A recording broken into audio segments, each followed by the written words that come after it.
ఎందరూ నిన్ను చూచినా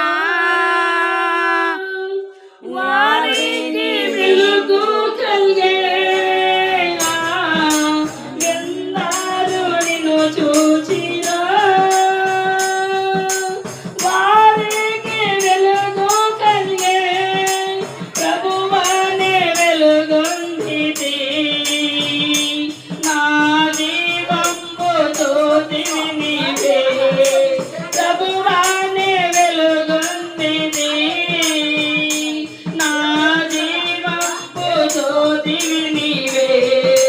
ప్రభువా నిన్ను నే కొనియాడేదా నా ప్రభువా నిన్ను నే కొనియాడేదా. హల్లెలూయా పాడేదా ప్రభు నిన్ను కొనియాడేదా. నా ప్రభు నిన్ను కొనియాడేదా. భయమును పారాదలే అభయము నీచితివే.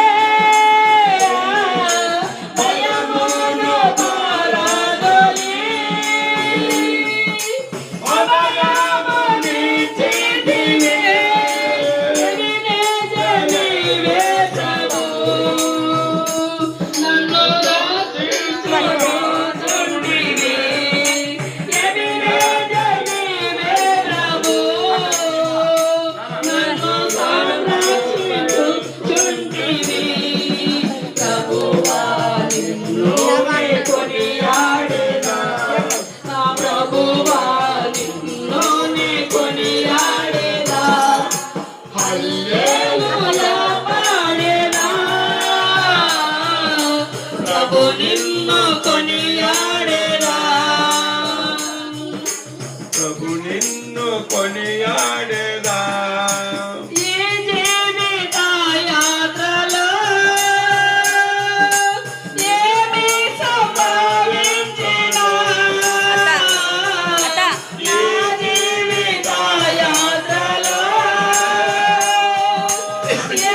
హల్లెలూయా హల్లెలూయా. హల్లెలూయా. నా వాగ్దానం చదువుతున్నానండి. నాకు చాలా సంతోషం అనిపించింది. ఆయన నీ కార్యము నెరవేర్చు. శ్రావణి కీర్తనలు 37:5. శ్రావణి ఆయన నీ కార్యములు నెరవేర్చును. గొప్ప దేవుడు చాలా గొప్ప వాగ్దానం ఇచ్చినాడు. నా కార్యములు అంటే నాకేం లేదు. ఇంకొక విషయం, ఎక్కడికి వెళ్తున్నా ఫస్ట్ మా పిల్లలు ఎంతమంది అంటారు, నాకు ఎక్కడ బాధ అనిపించదు. నేను ఇప్పుడు ప్రెగ్నెంట్ అయ్యి రెస్ట్ తీసుకొని ఆయన సేవ చేయకుండా ఉంటుంది నాకు భయం. ఒకవేళ ఇస్తే ఆయన ఇష్టం, కానీ నాకు లేదనేది ఎక్కడ నాకు బాధ లేదు. మళ్ళీ వాళ్ళ చిన్న పిల్లలు ఉండాలి, చూసుకోవాలి. ఇదంతా నాకు అంటే దేవుని పని నేను ఎక్కడ నిర్లక్ష్యం చేస్తున్నాను. ఆయన నన్ను బ్రతికించుకున్నాడే, నేను రెస్ట్ తీసుకుంటా, పిల్లలకు స్నానాలు చేపించుకుంటా. ఇదంతా దేవుని. ఒకవేళ ఇచ్చే ఆయన ఇచ్చినాడు అనుకో ఇవ్వని, కానీ నాకు నా కుటుంబాన్ని ఇచ్చినాడు. నా పిల్లలు నా కుటుంబాన్ని తీసుకుంటారు. యేసయ్య నామానికి మహిమ కలుగును గాక. ఆయన నా కార్యములు నెరవేరుస్తాడంటే, నా కార్యములు అంటే ఏమైనా మీకు చెప్తాను నేను. పిల్లలు కాదు, ఆస్తి కాదు, 7 మందిరాలు కట్టబడాలి. 7 మందిరాలలో 7 సార్లు నేను ఆరాధన చేయాలి.